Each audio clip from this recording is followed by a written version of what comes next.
आप सभी का स्वागत है हमारे YouTube चैनल पे जिसका नाम है सनक फॉर फिजिक्स। और बच्चों, आज के लेक्चर में हम देखने वाले हैं द्विआधारी घटाव।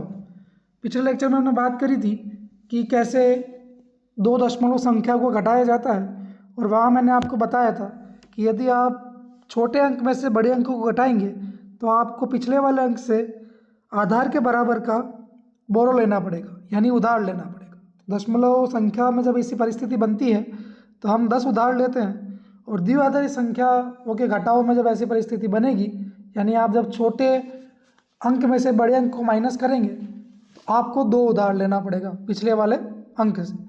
यहाँ हम अंकों को बिट बोलते हैं, तो मैं यहाँ पे बोलूँगा बिट।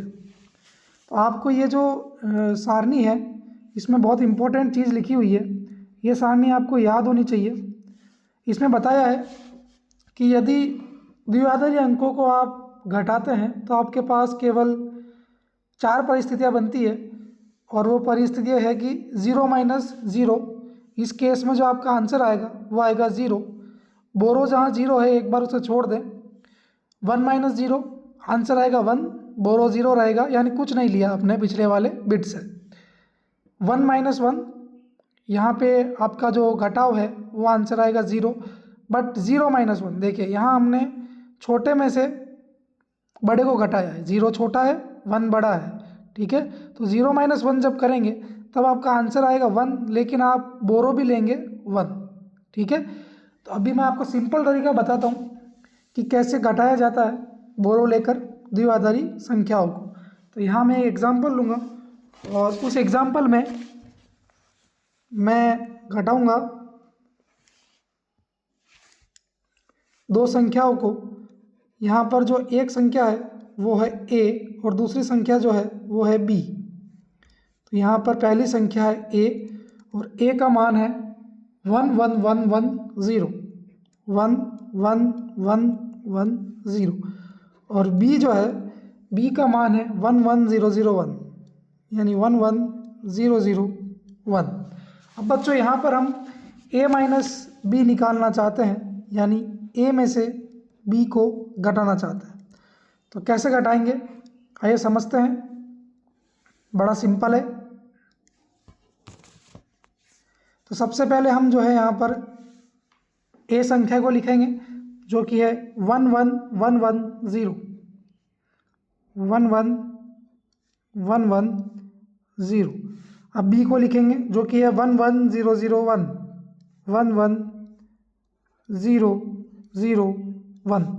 अब इसको हम माइनस करेंगे, तो माइनस करते टाइम आपको केवल इतना ध्यान रखना है कि यहाँ आप पिछले वाले बिट से जो उधार लेंगे वो 10 नहीं लेंगे और 2 लेंगे, अगर आप छोटी बिट में से बड़ी बिट को घटाते हैं। तो जैसे घटाते हैं तो 0 में से 1 को घटाएंगे, 0 छोटा है, 1 बड़ा है, तो यहाँ हम इस वाली बिट से 2 उधार लेंगे, तो ये हो जाएगा 0 + 2 यानी कि 2। 2 क्यों ले रहे हैं? क्योंकि द्विआधारी संख्या पद्धति का आधार 2 होता है, और हमें जो उधार लेना होता है घटाव करते समय वो आधार के बराबर लेना होता है। अब हम क्या करेंगे, इस 2 में से 1 को घटाएंगे, तो यहाँ पे आएगा 1। अब बच्चों, क्योंकि इस बिट ने इसको उधार दिया था तो इस बिट का मान हम 1 से कम करेंगे, तो इसका मान हो जाएगा 0। अब 0 में से 0 घटाएंगे तो आपको पता है क्या आंसर आएगा 0। अब बच्चों 1 माइनस 0 यहाँ पे आएगा 1, 1 माइनस 1 जो कि आएगा 0, और 1 माइनस 1 जो कि आएगा 0। तो यहाँ पर जो आपका फाइनल आंसर है इन दोनों संख्याओं को घटाने पर जो प्राप्त होगा a माइनस b वो होगा 0 0 1 0 1। अब संख्या के आगे 0 होने से संख्या के मान में परिवर्तन नहीं आता है, इसलिए हम इस संख्या को लिख सकते हैं सिंपल कि a माइनस b जो है इसका मान है 1 0 1। ये एक द्विआधारी संख्या है। तो इस प्रकार से आप किसी भी 2 द्विआधारी संख्याओं को घटा सकते हैं। केवल इतना ध्यान रखना है कि जो बोरो लेंगे वो लेंगे आप 2, ठीक है। तो अब हम आगे बढ़ते हैं। अगर आप यहाँ देखेंगे तो इस एग्जाम्पल में हम ये चारों परिस्थितियाँ देख चुके हैं। देखिए यहाँ हमने 0 में से 1 को घटाया, आंसर हमारा 1 आया, और बोरो हमने 1 लिया। आंसर कितना आएगा?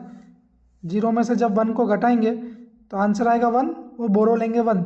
तो ये जो तरीका हमने किया यहाँ से दो उधार लेने का, ये हमने एक बोरो लिया और एक ही हमारा आंसर है। यहाँ हमने 0 माइनस 0 किया, आंसर आया 0, 1 माइनस 0 आंसर आया 1 और 1 माइनस 1 आंसर आया 0। तो चारों परिस्थितियाँ हमने देख ली है।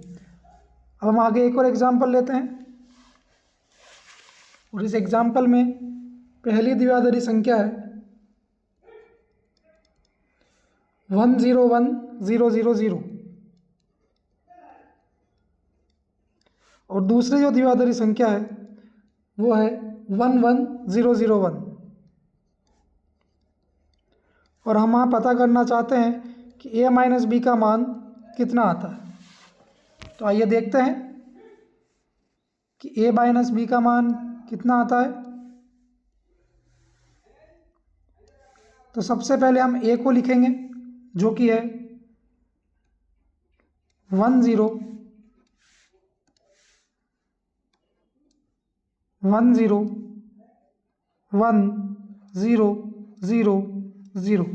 b है जो कि है 11001।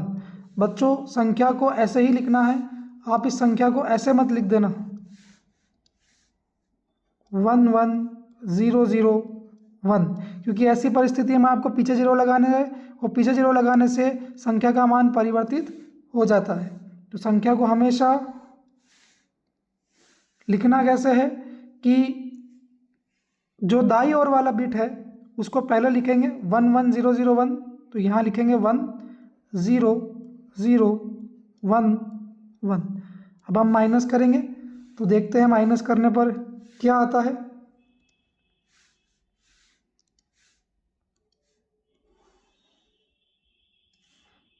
तो सबसे पहले आप देख रहे हैं कि दाई ओर से घटाना शुरू करते हैं, तो यहाँ पर 0 में से 1 घटाएंगे तो छोटे में से बड़ा जाएगा, इसलिए पास वाले बिट से हम उधार लेंगे 2।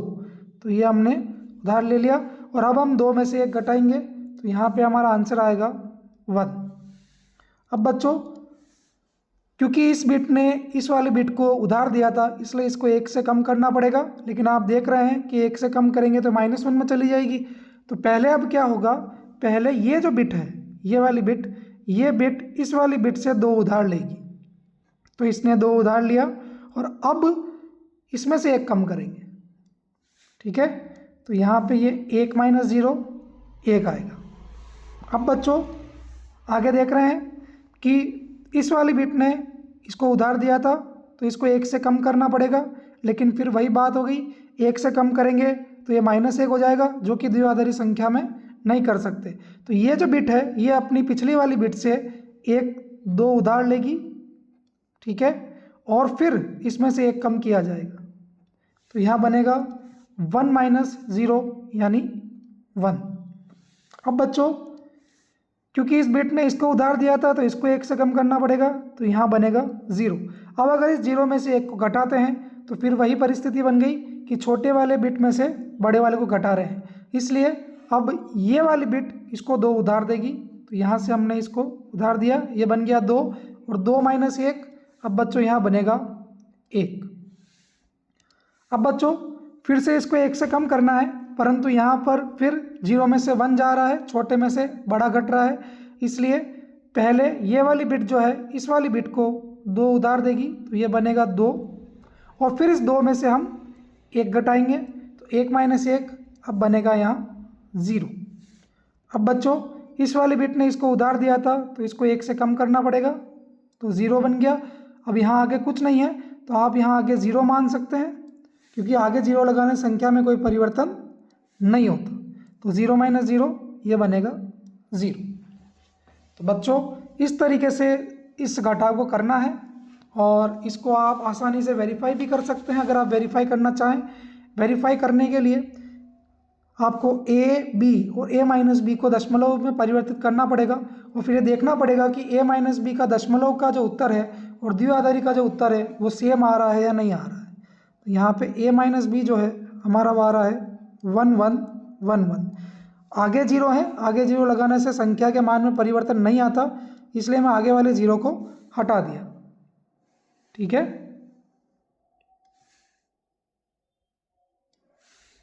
जैसे मान लीजिए कि आंसर आता मेरा दशमलव में आंसर आता 0015, तो इसको 15 लिख सकते हैं ना, आगे वाले ज़ीरो को हटा दें, है ना। तो यहाँ आगे वाले ज़ीरो को मैंने हटा दिया। तो अब वेरिफिकेशन करते हैं। तो वेरिफिकेशन में सबसे पहले क्या देखेंगे कि ए जो है उसे दशमलव में क्या लिखते हैं, तो ए हमारा है 10100 और इसे दशमलव में लिखा जाता है 40। बी जो है उसे वो है हमारा 11001, इसे दशमलव में लिखते हैं 15। और ए माइनस बी जो हमारा आया है वो है 1111, सॉरी बी को 25 लिखेंगे दशमलव में, ए माइनस बी जो आया वो है 1111 और 11 को लिखते हैं 15। अब बच्चों आप देख रहे हैं कि ए माइनस बी जब दशमलव में करते हैं तो वो होता है 40 माइनस 15, दशमलव में जब करेंगे तो 40 माइनस 25, सॉरी बार बार 15 निकल रहा है, बी जो है वो 25 है, तो 40 माइनस 25, तो इसका आंसर कितना आ रहा है 15। और द्विआधारी संख्या पद्धति में जो आंसर आया है उसका दशमलव रूपांतरण भी 15 है। तो जब ऐसा होता है इसका मतलब आपका आंसर बिल्कुल सही है। ठीक है, तो इस तरीके से आप, ये सामान्य तरीका है, इस तरीके से किसी भी द्विआधारी संख्याओं को आप घटा सकते हैं। अगले लेक्चर में हम देखेंगे कि 1s और 2s पूरक कैसे ज्ञात करते हैं और उनकी सहायता से भी आप द्विआधारी संख्याओं को घटा सकते हैं। तो ये हम देखें अगले लेक्चर में। अभी आप इस लेक्चर में जो पढ़ाया है उसको उतार लें। सबसे पहले ये सारणी उतारें, उसके बाद ये सवाल उतारें, उसके बाद ये सवाल उतारें। अब मिलते हैं अगले लेक्चर में। Thank you.